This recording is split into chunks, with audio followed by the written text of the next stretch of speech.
Ainda que a origem histórica da Rosa Cruz esteja no século XVII, sua herança tradicional é muito mais antiga.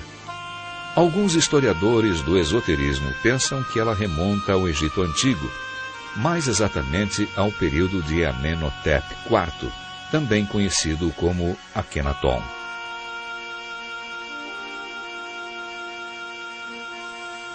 Como confirmado por muitos egiptólogos, nesse período existiam as chamadas escolas de mistérios, onde eram estudados os mistérios do universo, da natureza e do homem.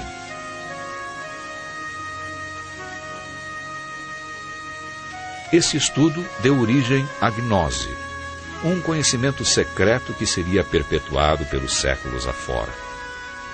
Do Egito, foi para a Grécia Antiga, passando pelos pitagóricos e depois para a Roma Antiga, por intermédio dos neoplatônicos. Os alquimistas da Idade Média o herdaram e o transmitiram para a Rosa Cruz do século XVII. Michael Mayer, que era membro da Fraternidade Rosa Cruz da época, disse: "Nossas origens são egípcias, bramânicas, oriundas dos mistérios de Eleusis e de Samos, dos magos da Pérsia, dos pitagóricos e dos árabes."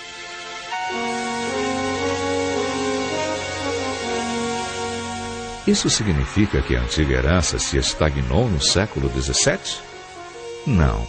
Ela se perpetuou pelos séculos seguintes e deu origem a muitos ramos Rosa-Cruzes. No século XVIII, o mais importante era conhecido como Ordem da Rosa Cruz de Ouro do Antigo Sistema. Essa ordem teve muitos membros ilustres, entre os quais o príncipe Frederic Guilhem, o duque Ferdinand de Brunswick, Friedrich Christoph Oettinger e Nikolai Novikov. No século XIX, a Ordem da Rosa Cruz, fundada por Joséphine Peladan, atraiu muita atenção em virtude da exposição de pintura que ele organizou em Paris.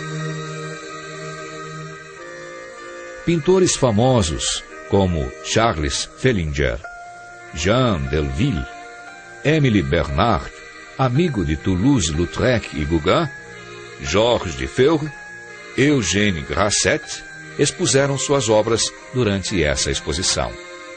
O objetivo explícito dessa Ordem Rosa Cruz era restaurar em todo o seu esplendor o culto do ideal, tendo a tradição como base e a beleza como meio.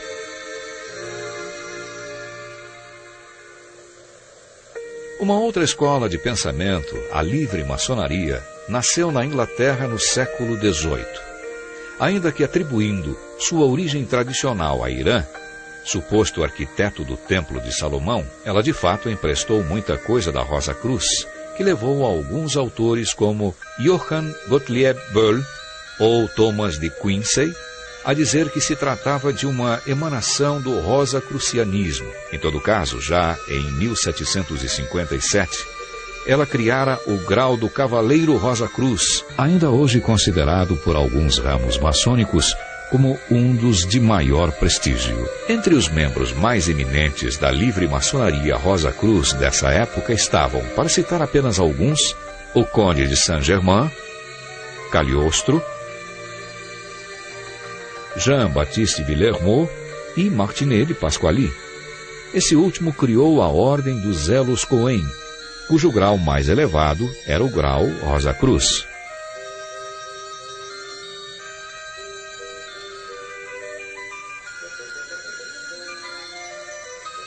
Desde o início do século XX, a herança Rosa Cruz está sendo perpetuada no mundo pela Antiquus Mysticusque Ordo Rosae Crucis, isto é, a antiga e mística Ordem da Rosa Cruz, cuja sigla é a MORC.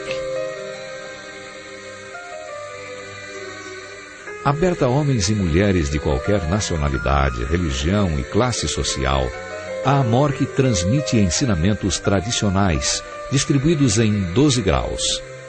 Desde 1915, os ensinamentos são oferecidos de forma escrita e se baseiam na tradição oral da Ordem, tal como nos séculos passados.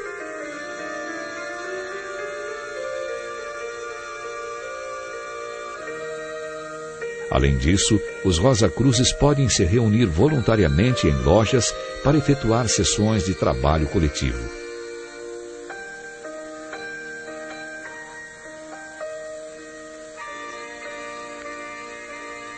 É também nas lojas, cuja decoração é habitualmente inspirada no Egito Antigo, que são conferidas as iniciações aos vários graus.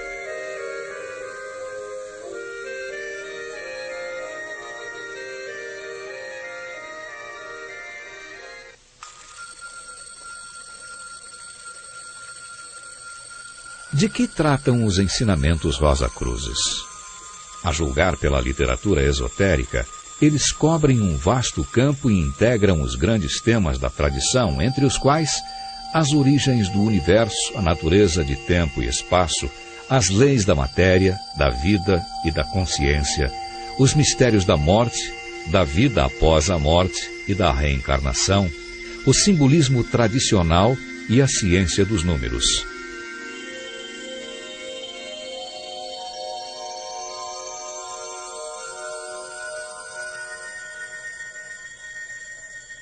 Os Rosa-Cruzes se interessam também pelos elos ontológicos que existem entre o homem e Deus, que eles consideram o grande arquiteto do universo, isto é, a inteligência absoluta que está na origem de toda a criação e de tudo que ela contém nos planos visíveis e invisíveis.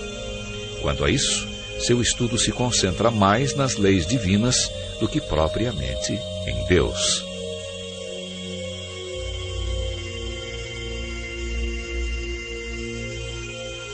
Em paralelo aos seus estudos específicos, os Rosa-Cruzes professam uma filosofia fundamentada na alquimia espiritual.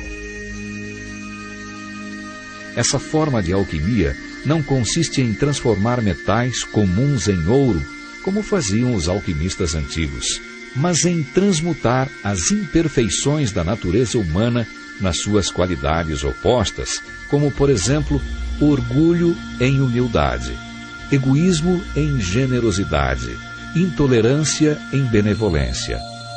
Para pôr em prática essa filosofia, os Rosa-Cruzes se empenham em se aprimorar, de modo a se tornarem melhores em suas atitudes e em seus comportamentos. Para eles, o mal existe na Terra somente porque os homens são complacentes com suas fraquezas e não aspiram suficientemente ao bem. O humanismo Rosa-Cruz consiste, portanto, em melhorar o mundo, melhorando o indivíduo.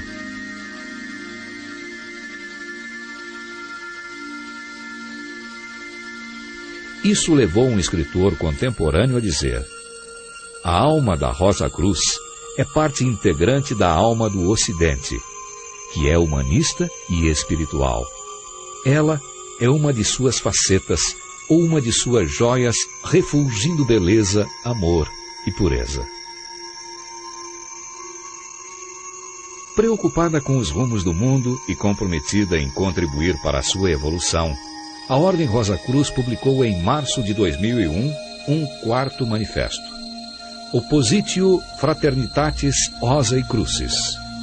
Enquanto os 3 manifestos publicados no século XVII se dirigiam à elite intelectual, esse novo manifesto visa um público mais amplo.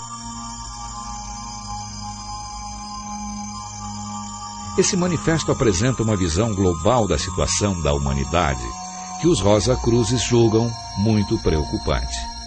Segundo eles, o mundo se tornou demasiado individualista e materialista, o que explica a crise que ele está enfrentando em muitas áreas.